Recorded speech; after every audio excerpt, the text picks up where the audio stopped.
Bienvenidos a este canal, tu canal Rojigualda, donde, como tú sabes, te contamos lo que los medios callan.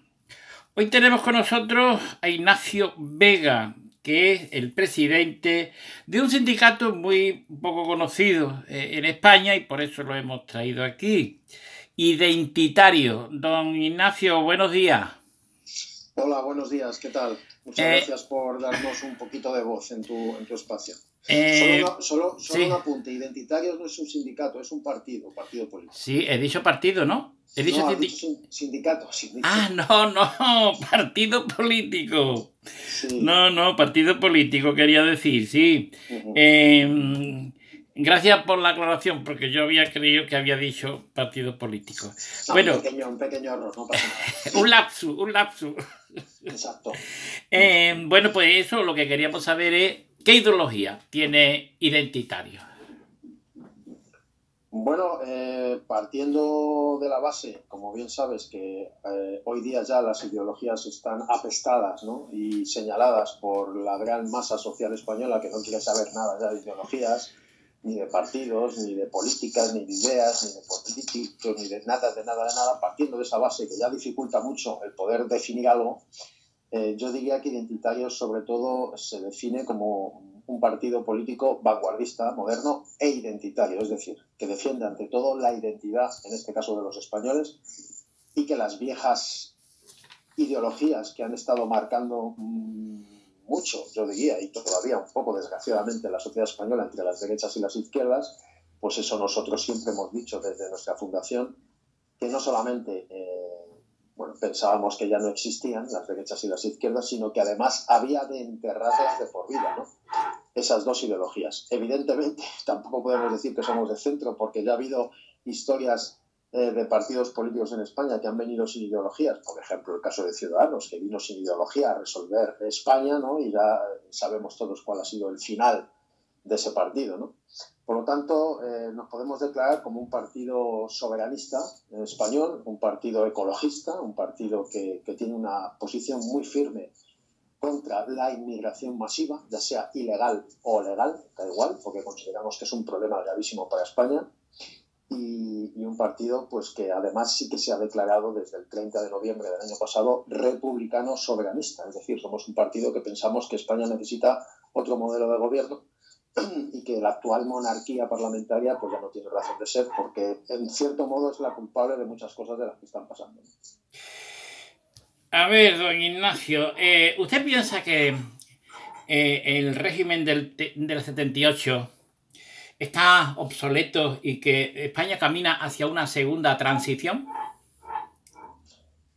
Bueno, que el régimen del 78 está obsoleto, pues yo diría ya que, podría decir muchos adjetivos, ¿no? Agotado, obsoleto, putrefacto, debilitado, en fin, cumplió su función en su momento, pero desde luego ahora ya no la está cumpliendo y no sirve para nada, y a la vista está de los resultados que estamos viviendo los españoles. ¿Que vamos en dirección a una segunda transición? Pues yo no lo veo tan claro eso, a no ser que el pueblo español la provoque. Si el pueblo español provoca esa segunda transición, quizás, con suerte, sí que vayamos a una segunda transición que España la necesita, porque España necesita elegir un nuevo modelo de gobierno, de Estado, que mira el futuro de una maldita vez. Y si conseguimos eso, habrá una segunda transición. Pero si no es el pueblo español el que lo hace, mucho me temo que esa transición no va a venir, porque qué duda cabe que el sistema actual es muy cómodo y muy agradable para el sistema de gobierno que tenemos, que es la monarquía parlamentaria, los 350 inútiles que hay en el Congreso, las autonomías y el 500.000 de políticos, ¿no?, que hay en España. Hay una asociación que ha convocado una manifestación para el día 27 de este mes, que son los chalecos blancos, que precisamente el objetivo es ese, llegar a abolir ese régimen del 78 y hacer una segunda transición. Lo que piden es un cambio, un giro radical, porque piensa que no hay democracia. ¿Usted piensa también que en España no hay democracia, que es una partitocracia lo que tenemos?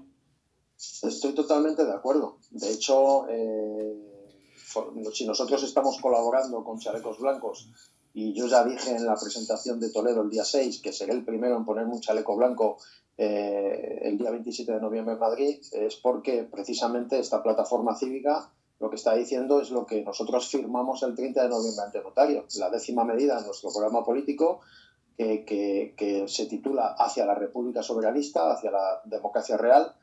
Lo que decimos es que España necesita un proceso constituyente y un verdadero referéndum que, en definitiva, por lo menos permita a los españoles decidir si el sistema actual es el correcto y quieren seguir así, o por el contrario, con la información adecuada, creen que debemos de cambiar de modelo de Estado. Yo creo que ahora mismo el sistema político que hay en España es un auténtico desastre, evidentemente es una partidocracia.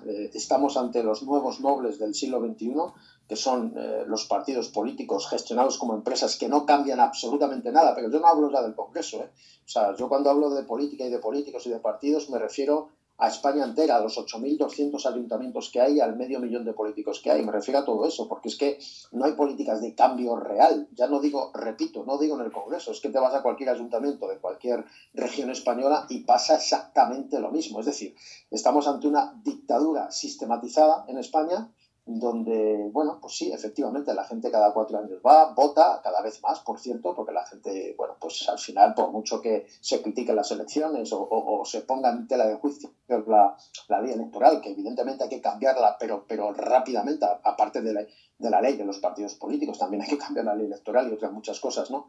Pero la gente sale más a votar, y a la prueba está en las últimas elecciones generales que hubo, y ya, por supuesto, el 4 de mayo en Madrid, que fue casi un 80% de participación. Por lo tanto, pero sí, a tu pregunta, por supuesto que estoy de acuerdo con esas propuestas de chalecos blancos, y por eso estamos ahí. Seremos los primeros de estar el día 27 en primera línea, ayudándoles y apoyándoles. Precisamente lo que quieren conseguir es que haya más de un 50% de abstención en las elecciones para forzar ese cambio de rumbo. ¿Sería viable? Yo personalmente no sé si Chalecos Blancos pide esto. Yo, que antes de tomar la decisión y de llevarlo a mi comité ejecutivo me he leído perfectamente su manifiesto y he leído perfectamente su web, y también he hablado con su presidente, yo no he visto ningún sitio que ellos busquen el 50% de abstención en Chalecos Blancos. Ellos lo que buscan es impulsar un movimiento social en España que provoque unas elecciones y un cambio de sistema general. Es decir, no unas elecciones y punto, ya está, sino un cambio de sistema, porque lo primero que hay que cambiar, repito, es la ley electoral. A la pregunta de si es posible con ese 50%, no es posible. Es decir, vuelvo a repetir por tercera vez, mientras no se cambie la ley electoral y la ley electoral permita que con un 1% de participación, es decir, con un 1% de votos del censo, un partido político esté legitimizado a gobernar. Entonces, si yo, por ejemplo, imagínate que ahora mismo cogemos al PP o al PSOE, o incluso Vox también, o Podemos, no me da igual, ¿no? Los 4 grandes partidos ahora mismo de España. Solamente con la gente, con las familias que maman y viven de los partidos, ya tienen ese 1% para legitimizar sus elecciones. Si es que es así de sencillo.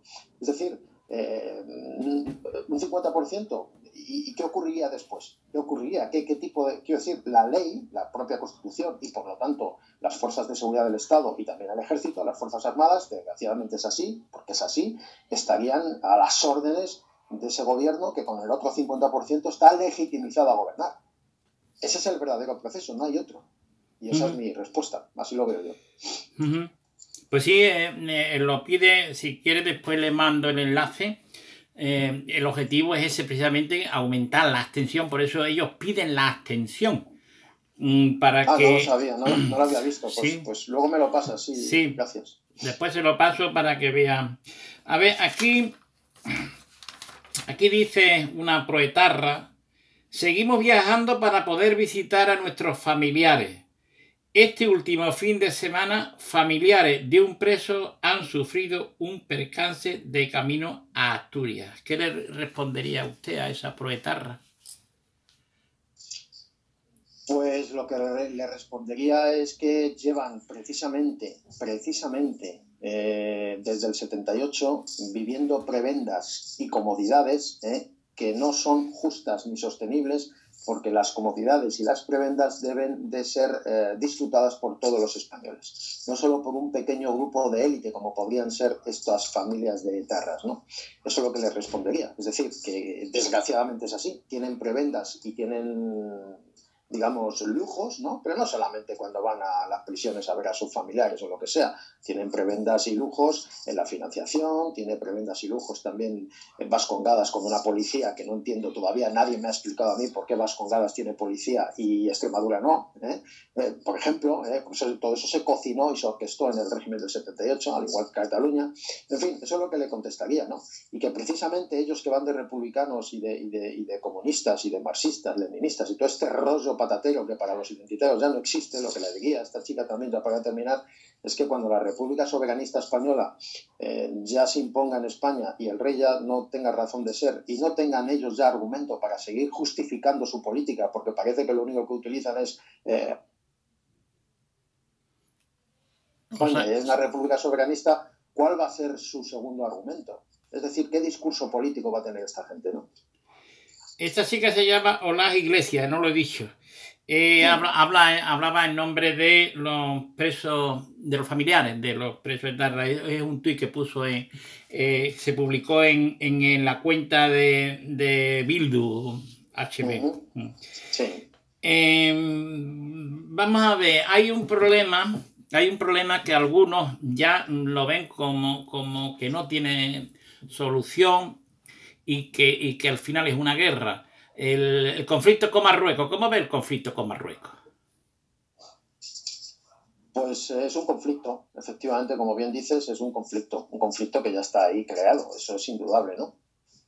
Nosotros fuimos los primeros en dar la voz de alarma el año pasado cuando convocamos una manifestación física, no en vehículos, así paseándose como si fuéramos de la clase alta, como hacen algunos. No, fuimos andando por la isla de Tenerife con cientos de canarios, de compatriotas canarios, y además con una contramanifestación que nos querían matar a todos, a mí especialmente, que tuve amenazas de muerte, y ya ahí dimos la voz de alarma de lo que estaba ocurriendo en las Islas Canarias, ¿no? De ese desembarco, de esa invasión masiva, y no solamente de la invasión masiva, cuidado, porque es que luego viene la segunda parte, ¿no? La invasión masiva es lo que se ve, pero lo que no se ve luego es la legalización masiva. Eso es lo que no se ve. Eso de lo que nadie habla. Nosotros sí, pero no hay ningún partido que hable de la legalización masiva. Pues se están legalizando masivamente y sistemáticamente a cientos, miles de inmigrantes, ¿no? Pero volviendo al tema de Marruecos, pues hombre, es un problema de política exterior, es un problema, yo lo resolvería muy rápidamente, lo que pasa es que no se resuelve ya, desgraciadamente. Algo que se lleva orquestando, querido camarada, desde hace 40 años o 45 no se puede resolver en un mes, evidentemente, ¿no? Pero todo pasa porque España tenga soberanía en este caso territorial, ¿no? Y yo creo que con la Armada Española, no solamente la Marina de Guerra, sino también la Infantería de Marina Española, de la que yo tuve suerte de formar parte toda mi juventud, precisamente viviendo unos años en Cádiz, en el sur de la península, y conociendo muy bien esa problemática de fronteras a 15 kilómetros escasos entre el sur de Cádiz y Tánger, por ejemplo, pues es un problema de control de fronteras. Es un problema de control de fronteras donde, pues yo creo que España tiene capacidad suficiente para hacerlo. Otra cosa distinta ya son los acuerdos geopolíticos a puerta cerrada que hacen nuestros gobernantes, que hace el mismo rey de España, que hace el presidente del gobierno, el ministro de Justicia, etcétera, etcétera, etcétera, etcétera, ¿no? Pero bueno, de eso no se puede hablar porque actualmente, mientras no cambie la cosa, quienes gobiernan son ellos y cuando ellos van a un despacho a puerta cerrada y negocian, pues negocian y ya está, ¿no? Pero a nivel del conflicto con Marruecos, hemos podido ver de manera totalmente, casi diría yo, no sé, folclórica, ¿no?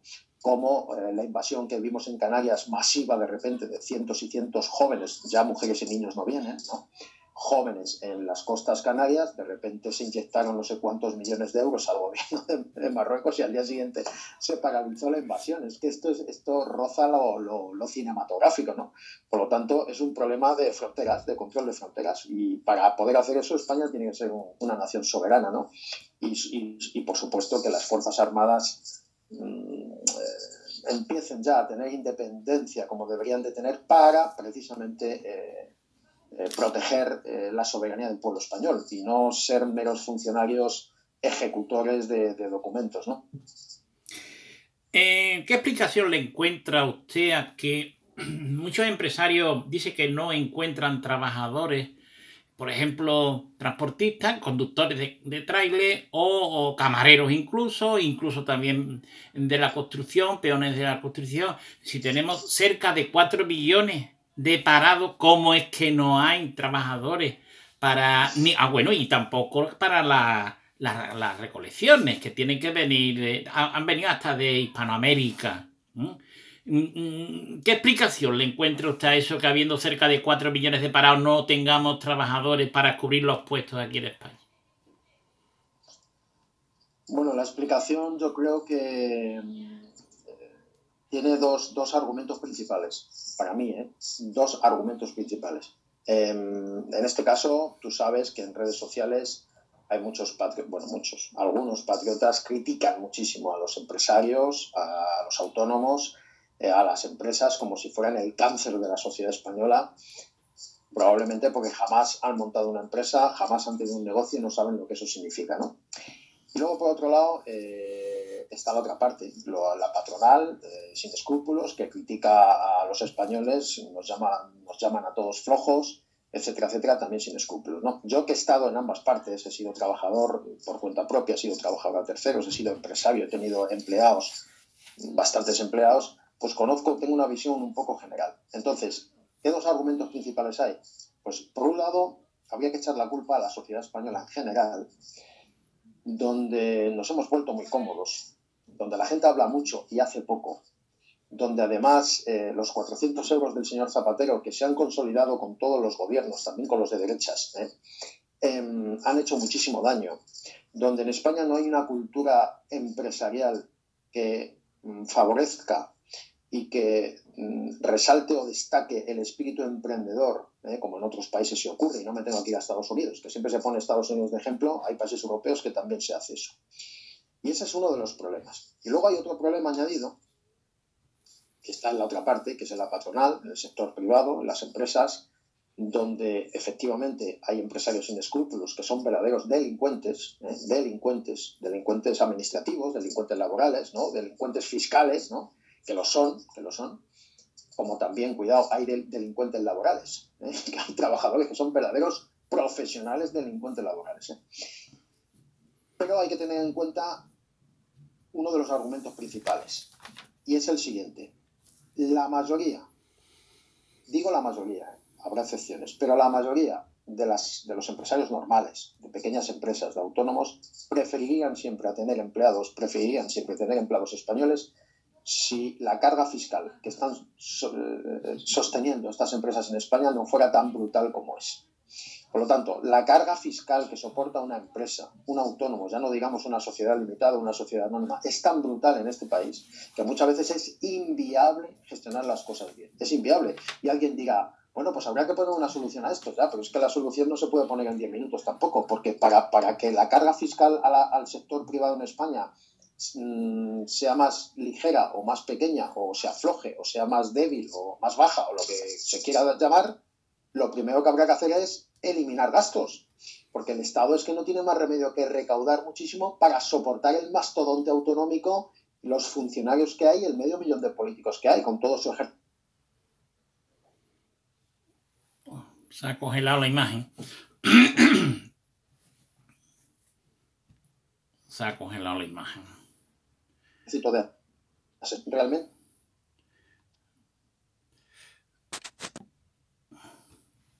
Bien, pues simplemente lo que estaba diciendo sobre tu pregunta del problema que por qué no hay trabajadores españoles. Antes explicaba, yo he dicho que hay dos argumentos principales. Por un lado, la actitud de la gente, la sociedad española se nos ha acostumbrado muy mal a todos, con las ayudas, las subvenciones y tal. Las zonas rurales es brutal lo que está pasando. Y luego, por el otro lado, pues hay empresarios sin escrúpulos, pero también la carga fiscal que se soporta en España es tan brutal que muchas veces es inviable hacer las cosas bien, ¿no? Es inviable. De hecho, el cierre, ¿cuántas empresas han cerrado en este último año y medio, ¿no? Dicen que han cerrado casi 250.000 de empresas, ¿no? 250.000 de empresas. Claro, las listas del paro, ya hace mucho tiempo que no vemos cifras del paro en el telediario, ¿verdad? Ni en la televisión. Entonces, para mí, esos son los principales problemas que hay.